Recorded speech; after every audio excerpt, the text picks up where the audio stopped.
This is surely going to be a classic. Gonzalez it is that leads them now as we power through this high-speed final sector. Again, cutting to a tighter inside line. Alonso, he's trying to set the move up here, isn't he, on the brakes? So too is Agius. Here comes Alonso. He's attacking Gonzalez into the chicane. Gonzalez didn't yield, and now they go three abreast, side by side, three abreast. Through the chicane we go.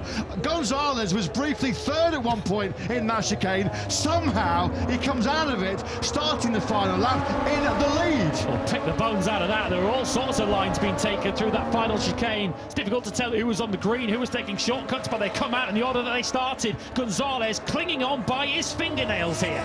Well, you can't believe that he came out of that chicane still leading this Grand Prix. How tight, how defensive does Gonzalez go there on the inside through the Struben? He was almost riding over the curb on the inside there. Nothing Alonso could do, nothing that Agius could do then here.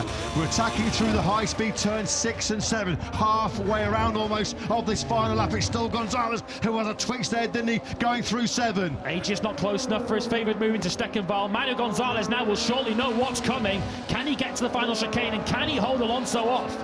Time running out here for Alonso, who attacked Gonzalez. Surely it's going to be a grandstand finish into that final chicane. Look how defensive. He's parking that bike, isn't he, in the middle of the corners here. He's almost at walking speed. Oh! Alonso almost going down there through 10 and 11. Into the final sector we go. It's all in the chicane, surely. Manu Gonzalez is surely going to have to stay left out of Ramchuk and force Alonso to go the long way round here. Here we go, then Agius is going to attack through on the inside of Alonso. He's not close enough. Here we go then, folks. Look how defensive Gonzalez goes, and around the outside goes Alonso. Who's going to win this classic here in the Cathedral? Over the line we go. It is David Alonso who takes a corker at the Cathedral of Speed in Moto2.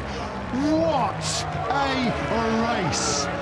What a Grand Prix here. Assen is one of Grand Prix motorcycle racing's most iconic and classic venues. We've just had a Moto2 classic here at the Cathedral of Speed. What a finish. What a last 2 laps. What a last 2 chicanes there from David Alonso, Manu Gonzalez and Senna Agius, who have delivered one of the all-time classic finishes in Moto2 history. Alonso takes his first win of the season by just over 0.02 of a second.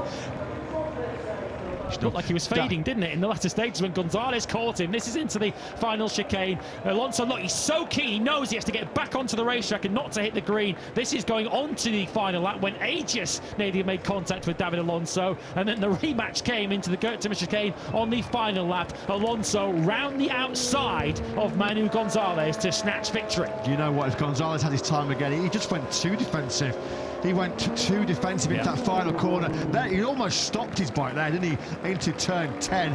Big moment there, wasn't there, for Alonso. And just look at this last lap. Gonzalez has the advantage, but Alonso, just with the element of surprise, just rides right around the outside of him. There's almost contact between Gonzalez and Agius. Agius loses the rear on that final lap. And look at this, over the line we go. Just a 0.25 of a second, splitting Alonso and Gonzalez.